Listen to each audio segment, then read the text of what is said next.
Hey everybody, welcome back to VisionMixStudios.com, or Vision Mix Studios, our YouTube channel, and VisionRecordingStudios.com. How are you?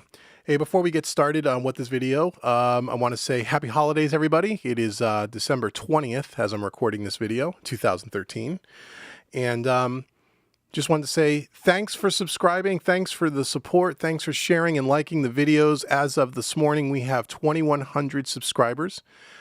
Which is amazing. As I said in my last couple of videos, I'm blown away that people are actually coming into the channel, subscribing, they're digging the videos. I'm getting all kinds of feedback, positive feedback on the videos, getting all kinds of questions, which kind of led me to this video, which we'll talk about in a second. And I'm just pumped, and I'm really grateful and thankful that you guys are kind of digging what I'm doing, and you're sharing the videos, and you're sending me all kinds of feedback, and you're subscribing, and it's great. So 2014, we're hoping to double. I'd love to get to the 4,000 mark, and I don't see any reason why we couldn't. I get a handful of subscribers every single day. The more subscribers, the more participation. The more participation by you guys, the more ideas for videos that come up, and the better content I can create to try to help you make great music in your home, in your project studio. Whether you're an amateur or a professional or somewhere in the middle, that's what this channel is catered to. So again, thank you so much, and happy holidays again, and happy new year to everybody coming up on 2014. So this video here is probably going to be two parts, and it was someone had suggested that I do kind of a question and answer video where I can answer some questions that people have write in, and they ask me questions about different aspects of recording or different aspects about my equipment or my setup. And what I do a video on that, kind of collect all those questions and kind of answer the questions. And I thought that was a good idea. I get a lot of the same questions over and over again, and I find myself, and I respond to every email. So if you guys have sent me emails, you know that when I say I'm going to respond to you, I do respond to you. Excuse me, this microphone stand keeps moving no matter how much I tighten it down. So if you see me playing with the mic a lot this video, I apologize. But anyhow, so I answer the questions. I answer these questions all the time. And for some reason, hold on here. Maybe we'll edit this out. I don't know. Let's see. This is kind of just on the fly, guys, as most of my videos are. Anyhow, so let's see if that stays there. If it doesn't, I will cut and get into a new mic stand. But anyway. And I end up responding to all these emails, and I keep writing the same responses. And so I thought it may just be easier just to take the questions that most commonly come in and just try to answer them in a video. So today there's no tips, no tricks. It's just questions that have come in about an array of different topics. I want to try to answer them. I have 10 questions in front of me. I'll probably do this in 2 videos, so they don't run too long, because I know some of you guys don't have time to sit through an hour and a half video. And because we're not doing mixing techniques or production techniques, we're just answering questions, I'll make these 2 shorter videos. So, and again, I encourage you to keep sending me questions, sending me feedback. Let me know what other video ideas you have. If you have video ideas of things you want me to create, send them to me. I'm not just going to create a bunch of the same old that everyone else has created on YouTube. I don't find that useful. Unless you, my subscribers, ask me for that, then I will certainly do that. But these videos may get a little more spaced out if I don't get more ideas on what you guys would like to see.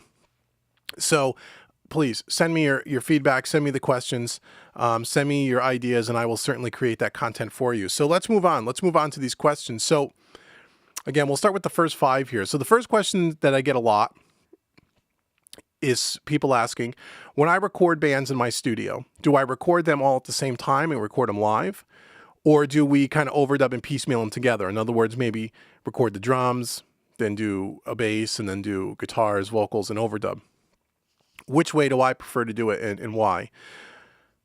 With rock music or blues music, or, bands that have real instruments, and we're not talking about MIDI and that kind of stuff, 99.9% of the time I like to record the band live, and record live off the floor, as they say. I have the space in my studio to be able to do that. A lot of you watching may not have that luxury, and you may have to record one instrument at a time because it's just due to a lack of space. I'm fortunate enough to have the space where I have my own drum room, and I have a control room where people can play guitars through headphones and watch the drummer, and they can all kind of, connect visually with each other. And so I have the space to do that. So I prefer to do it that way. Why?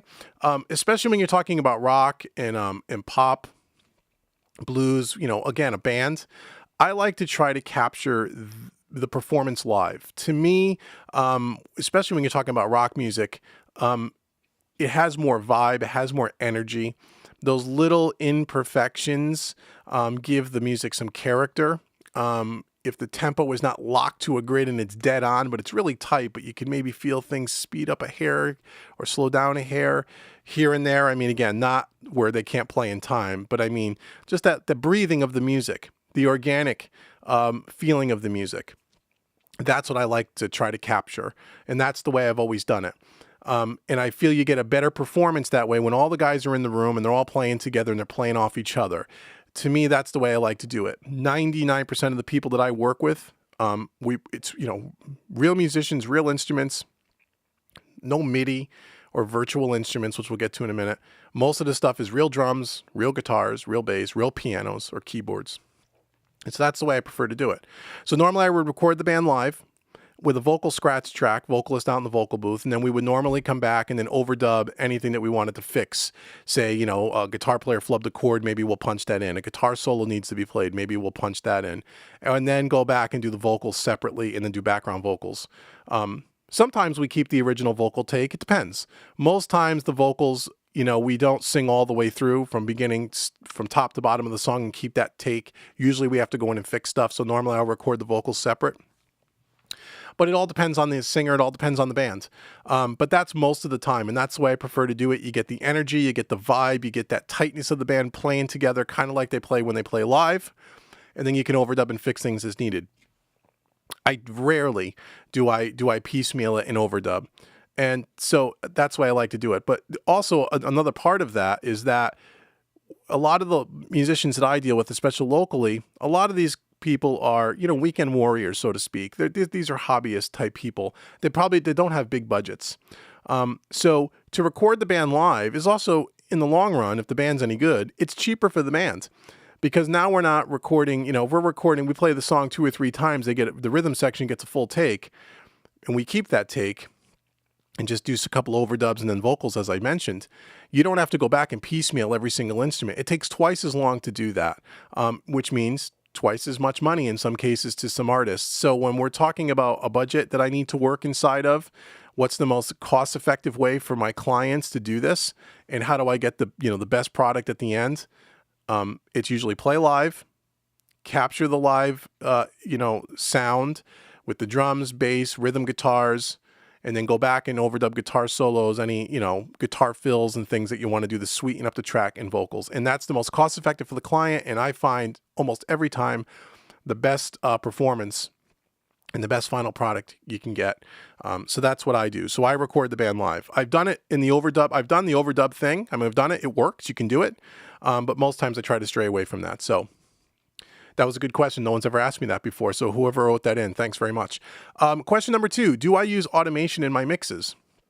The answer is yes, I do. Do I use a ton of automation? Not really. Probably not as much as most people do, or a lot of people do. Do I do a lot of automation with vocals? When we get to the chorus, I may bump up the vocals a little bit in the choruses, or even the whole band for that matter. Sometimes I'll do some automation with some panning things with guitars. But again, it depends on the track. It depends on the music. Depends what the client's going for. More times than not, it's pretty straightforward, very minimal automation. I don't do a ton of automation, but I do some where it's appropriate. I haven't really shown that in any of my mix videos because most of the mixing videos I did was more basic stuff. I could do an automation type video on how I would use it. If somebody would like to see that, just write in. And again, you bring me your suggestions. If that's the video that people want to see, I'll create something with automation and show you how I would use that. But the answer is yes, but sparingly.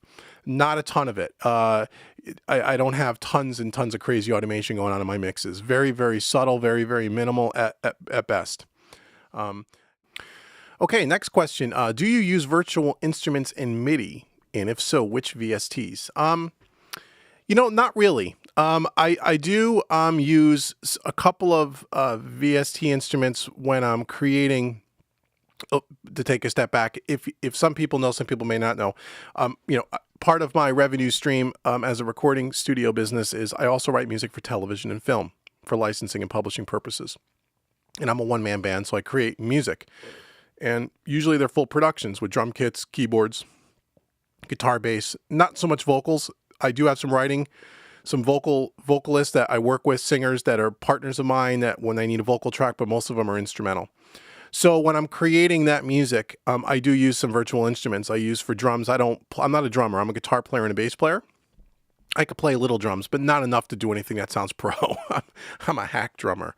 So I use, Easy Drummer, and I also use Steven Slate SSD4. If it's going to be more of a rock track, a heavy track, the Steven Slate stuff I like more than the Easy Drummer stuff, but I use both. And then for keys or pianos, I use Easy Keys by Tune Tracks, which is a phenomenal program if you've never checked it out. So those are the only two virtual instruments I really use. And therefore, I program a little bit of MIDI. When I'm working with clients, almost never. I'm not a big MIDI person. I don't know a lot about it. I can do the basics, but I'm not a power user by any means. And in this day and age, a lot of people are. Again, when people come into my studio, we do it, quote unquote, the old fashioned way. We get real instruments with real microphones, real cables, and real, players, and we play. The only time I use VSTs or MIDI, again, is when I'm doing stuff for my own personal music for television and film, and I use it, again, I do it sparingly. If it's going to be more of a piano piece, where that's the highlighted instrument, I'll bring in a piano friend of mine and they'll play keys or something like that. But usually most of my keyboards and stuff or string sections are just kind of filling up the bottom end of the track. It's not something that's a featured instrument, so I don't need to worry about a real person that can really play. I can fake it and get through it. And with drums, again, the software stuff for drums today, the Easy Drummer stuff, Superior Drummer, and the Steven Slate stuff is so good that there's no reason to have a real drummer. Unless I was a real drummer that had a really good acoustic or an electric kit or an electronic kit or something where I had a bunch of different tones and such. But it's so much easier for me to program basic drum loops and the VSTs. So I do use it for my own personal stuff, but I don't use it with clients more times than not. I have clients that'll sometimes ask me, can I program a piano part for their song? I don't do that. I'll hire somebody to do that if I need it. So again, I use MIDI very sparingly. It's not a big featured thing in my studio. I just never really got into it. I want to play the real thing. I don't want some software instrument unless I really have no choice. So again, great question. Thanks for asking that. Question 4. Can you explain the Universal Audio PCI cards and how they work? Okay, great. So people hear me talk about the Universal Audio plugins a lot. It's one of my favorites, right? And how does it work? What I would suggest you do is go out to the Universal Audio's website and read about it, or just check it out on YouTube. There's a tons of video on it. But the basic concept is you have a hardware card, much like if you're a Pro Tools person and you had a Pro Tools HD system where you have a card that plugs into the motherboard of your computer. Mac or PC, doesn't matter. And it has computer chips on there. And depending on the size of the card will depend on how fast the chips are, how much, power the chip has. And the bigger the card, the more power the card has, the more plugins you can use simultaneously in your recording sessions without running out of juice, so to speak. So for example, Universal Audio has 3 or 4 different cards. They have what's called a single card, a duo, a quad, and I think an octo, I think is the other one. The single has one computer, if you were to look at it, has a computer board with 1 chip on it. The dual has 2 chips. The quad has 4 chips. The octo has, I think, 8 chips. Each one of those chips, doubles the horsepower of the card. And in some cases, almost doubles the price when you go to buy them. And what is great about the Universal Audio stuff, outside of the fact they make wonderful plugins, is, again, it takes all the taxing off your CPU. So if you have a slower computer, an older computer, or even a newer computer, but you got a massive tracks, 100 tracks, 50 tracks, 60 tracks, and you're using lots of stock plugins, and as you know, you have a performance, regardless of the DAW, you can call it a playback engine in Pro Tools, you can call it the performance meter in Studio One, or the VST meter in Cubase, where you can see how much CPU power is being sucked up by your DAW and all the plugins. The great thing about Universal Audio is that is a separate card in your computer that does not tax your internal CPU. So you can load up more plugins and not have to worry about the computer dragging down. And again, not to mention, in my opinion, Universal Audio stuff is some of the best plugins made, period, for a variety of reasons. Go watch my other videos, you'll see why I say that. So Again, first and foremost, it takes all the taxing off your CPU, so you can run more plugins in your session without worrying about your computer power. And two, they make great plugins. So if you say started off with a single card, I think they run about $299 US as of December 2013. If you get the duo card, I believe it's like $450. I think the quad card is like $800. The octo card is like $1,200 or $1,300. Every one of those cards come with a standard set of plugins, usually 2 or 3 compressors, an EQ, a couple of reverbs, maybe 5 or 6 plugins. And again, you have to go look at their website. They change that all the time. That's as of when I bought mine years ago. And then you can buy, through their website, on their online store, you can buy additional plugins. So I have a quad card in my computer, as well as a duo card. I have 2. I have a Mac Pro with a bunch of empty PCIe slots, and I have 2 cards. So I'm able to run about 120 plugins, Universal Audio plugins, in any one of my sessions before those cards start to max out. Now, every plugin takes more juice off the card. In other words, so if I'm using a multi-blank compressor, that's going to suck up a little more, power in the card, in the Universal Audio card, than say an LA2A compressor. But with the mix and match of plugins that I typically use, I think when I did my test, I can do about 120 plugins. And that's a lot. I probably don't even need the dual card anymore. I can get rid of the duo and just keep the quad, but I keep it because I have had it for years, and I'd rather have a little, I'd rather not run out of power. Or as Universal Audio releases more and more new plugins, they tend to be more draining on the card. So I want to make sure I always have enough space, but that's basically how they work. And again, go check them out. I love them. I support Universal Audio, as you know, but that's kind of how it works. So I hope that answers the question without getting too long. And the last question for this video, and then again, I'll do another one, is actually a few people have asked me now, can I do a mixing video with either rap or R&B? Because most of the stuff I've shown you is rock or acoustic or stuff.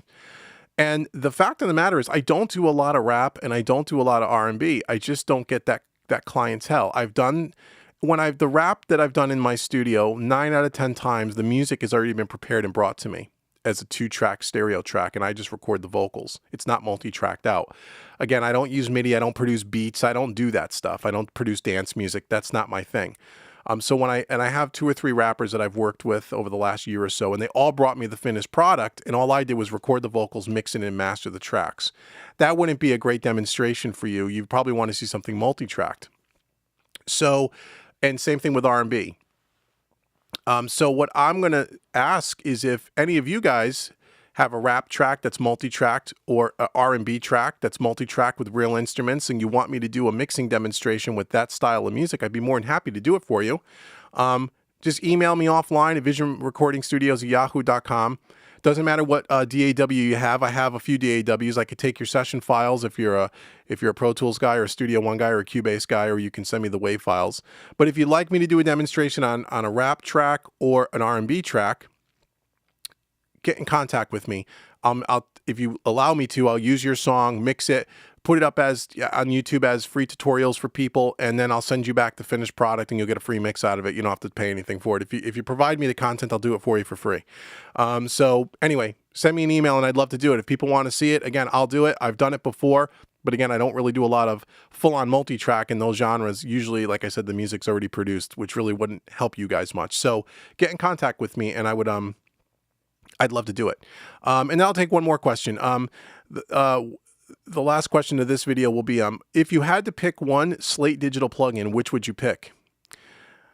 Okay, so I get this question a lot too. A lot of people ask me about the Slate Digital stuff. It's the other set of plugins, third-party plugins I use a lot. They say, geez, I have all of them. You've seen that. Which one should I buy? I can't afford all of them. If I had to pick one, if I said you only had the budget to buy one, which of their plugins would do the most for your mix? I think I would have to say the VCC, the Virtual Console Collection.